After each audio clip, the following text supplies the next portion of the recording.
Welcome to Aflame for Christ. Timeless to set your heart on fire with love for Jesus Christ. My name is Father Joseph Gill, priest of the Diocese of Bridgeport, Connecticut, and you've joined us on this Christ the King Sunday.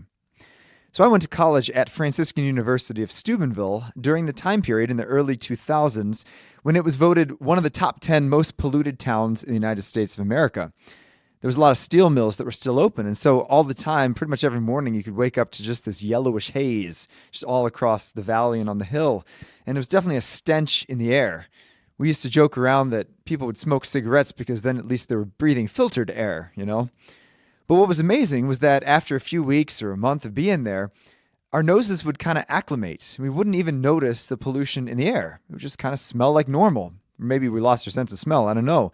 But it wasn't until you left the hill and went back into a different town that you're like, oh, so this is what clean air smells like, right? So that was kind of an interesting challenge that we breathed in this air so much we didn't even notice it. And I think it is the same really in our world, right? We live in a post-Christian society, but we often don't realize that we're breathing in the air of the prevailing culture. And sometimes we breathe it in and just don't realize that it's poison and toxic to our souls. And I think there's a big distinction between the culture in which we live and the kingdom of Jesus Christ. A lot of times the two of them are diametrically opposed. So let's mention some of the toxins, some of the poisons in the air of our modern culture that we have to be attentive to make sure that we're not breathing it in, and rather what is the fresh air of Christ. Well, I think one of the main ones in today's world is materialism. You know, it was about 12 hours after Halloween before all the Christmas decorations went up, and all of that was just so that we would buy more and more. Now, I'm not opposed to having a good economy, of course, but we are more than just consumers. We are souls made in the image and likeness of God. And our destiny is more than just to have a good job and material success. We were made to become saints. And everything in our life needs to be viewed through that lens. You know, I teach at a Catholic school, and a few years back, there was a kid who was in our 7th and 8th grade who was really diving deeper into his faith. He was going to confession regularly and, starting to pray and just really just living according to Christ's teaching and striving for holiness. But as he got towards the choice of going where to go to high school, his parents really wanted him to go to this very ritzy private school in Lower Fairfield County, tens of thousands of dollars a year. And even though it was a very secular school, not a place where Christ was preached, and had a reputation for parties and all sorts of sin. And I kept telling him, look, Sean, no, man, you should do what's best for your soul. And he's like, well, I know, but you can get into an Ivy League college if I go to this school. So we ended up going to that school. And just recently I spoke with one of Sean's friends. I was like, how's Sean? And his friend just kind of sagged his shoulders and sighed and shook his head. Sean had lost his faith. And he lost his faith because he went to the school that prioritized material success over the spiritual blessing of knowing the Lord. What does it profit a man to gain the whole world and lose his soul? By contrast, though, Christ's kingdom is one that has the primacy of the spiritual over the physical. For example, the great Catholic author Henry Nouwen once wrote that the definition of prayer is wasting time with the Lord. Wait, wasting time? Not doing anything productive? Yes, exactly. That's the point. That we are more than just a GDP. We are more than just producers. We're more than just parts, cogs in the machine. We are made to be in the Father's love here and in eternity. And that is really what we should be focusing our time and our energy on, which, yes, to the rest of the world seems to be rather unproductive. But materialism is quite a danger for us. A second one is the danger of hedonism. Hedonism is a fancy term for a simple idea. It's that pleasure is the greatest good. So if something isn't fun or delightful, if it's difficult or if it's dull, then it's not worth doing. I know a young man in one of the youth groups that I run who his favorite phrase is, I'm bored, all the time. After one of the talks, this talk is boring. I was like, no, well, go to adoration. Oh, adoration is boring. Well, talk to your friends. Well, that's boring. I kind of wonder what's going to happen if this kid ever gets a desk job, Everything's boring to him. But that's very much the idea of hedonism, right? That everything has to be fun, everything has to be pleasurable, everything has to be, the most delightful thing in the world. But Christ's kingdom is one actually of self-denial, right? There was one time a young monk who came to the Desert Father, Saint Poemen, and asked him, how can I find God?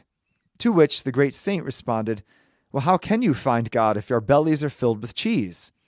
That's kind of a silly way of saying that if our life is filled with every pleasure that comes down the pike, we are never going to have the hunger for God. We will never have room for him. And so indeed, Christ says that we must deny ourselves in order to follow him. A third toxin that we so often breathe in is that of secular humanism. I remember back when COVID cases were just coming down, after they peaked, and it was really, a great struggle during the summer, and then finally they started coming down. A local governor got up on national television and said, quote, "God did not do this. Science did this. We did this. God did not do this." Well, that's what secular humanism is. It's the belief that with knowledge and learning and science and technology, we can master the world, that we don't need God, that God is just kind of like, he's maybe in our back pocket in case we're desperate, but let's be honest, like we can pretty much make our own meaning out of life. We can blaze our own path. But Christ's kingdom, by contrast, is one of utter dependence on the Father. Christ himself did nothing without the Father. He gave us such a beautiful example that before he made any decision, he consulted the Heavenly Father in prayer.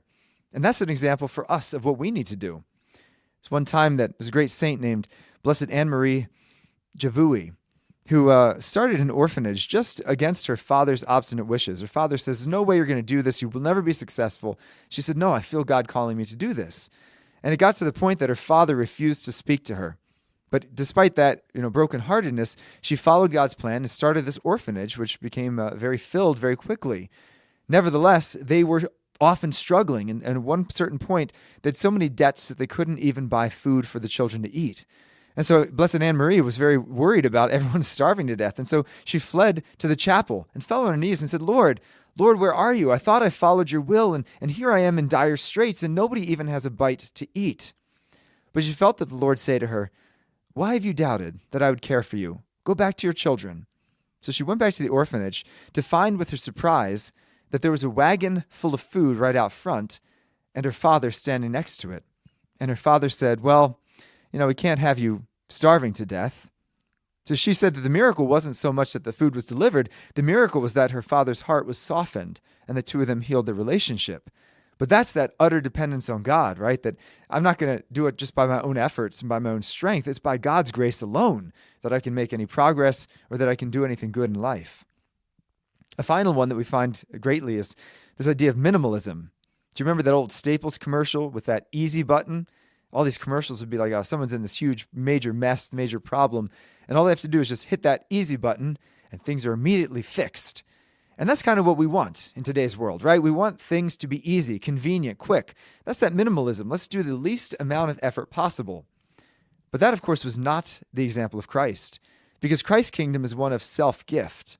In fact, St. Thomas Aquinas said that a single drop of the precious blood of Christ would have been enough to save 1,000 worlds as sinful as ours.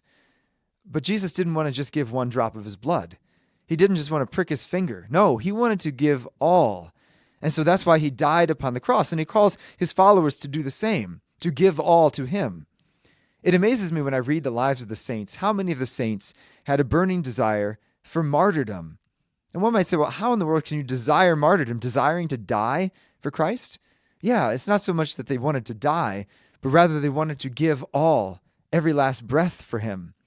Think of the great story of St. Francis of Assisi, who had such a burning desire for martyrdom that he actually hopped on a boat and sailed from Italy to Egypt, where he thought that he could go before the Muslim sultan, preach the gospel, and get killed for it. And so after many trials and travails, he finally got an audience with the sultan. And he's standing there before the sultan, preaching about Jesus Christ. And finally, when he fell silent, he fully expected to be martyred. But much to his surprise, the sultan just kind of smiled and nodded his head and said, "Oh, that's very interesting. Now go back to Italy." And he put him on the next boat back. So clearly, this great desire for martyrdom, even if it wasn't fulfilled in some of these saints, is a desire to give all. And that's what Christ calls us to. It's a desire for self-gift, which is what love is. So even though we live in this pernicious atmosphere that's so filled with poison, well, how do we only breathe that which is good? And how do we place our lives under Christ's kingdom? Well, we begin in our own hearts and minds. As they say on the airplane, right? You have to make sure that you're breathing the proper oxygen before you can help anyone else. And so we have to do what St. Paul instructs in Romans chapter 12. He says, Do not conform yourself to this age, but be transformed by the renewal of your mind, so that you may know what is the will of God, what is good, pleasing, and perfect. Right? So we study God's word and the scriptures to know what he thinks about things. What does he think about the meaning of life, about relationships, about love, about suffering, about work? What does he think about these things? He has told us. He has revealed it to us in his word and in the teachings of our Catholic faith. And so when we form our minds in that, then we can start to see the world through his eyes. But then once we have been formed, then we turn to our families. Are our families a place where we find, Christ's love, Christ's values? Do we find sacrifice, humility, holiness, prayer? Is your home kind of like a monastery where people can breathe the clean air of Christ, or is it infected with that burning desire for success or for pleasure or comfort or money? And then we look outside of our homes to our communities. Do we have regular fellowship with other Christians? Are we truly bringing the gospel to our workplace, to our neighborhoods, to our schools? I have a couple of friends of mine who sent all of their 8 kids to a public high school. And I asked them, why they didn't do Catholic high school. And they said, well, every year we sit down with our kids and we ask a pretty fundamental question. And the question is, who's changing whom? Who's changing whom? Are they changing the school to take on more of the values of Christ? Or is the school changing them as they start to breathe the poisoned atmosphere of the modern culture? That's a pretty good question that we should ask ourselves. Who's changing whom? Am I becoming more like our post-Christian, anti-Christian culture? Or is the culture becoming more Christified because of my presence there, because I'm breathing that which is the true air of Christ? We do indeed live in a world that is very much rebelling against Christ's kingship. But we can build a counterculture where we breathe the pure air of his grace. And it's a kingship that looks very different than the one that the world considers success, right? It's a kingship of self-denial, of humility, of purity, of utter dependence on God. But in a culture that's poisoned by toxic fumes and philosophies, the kingdom of Christ is a breath of fresh air.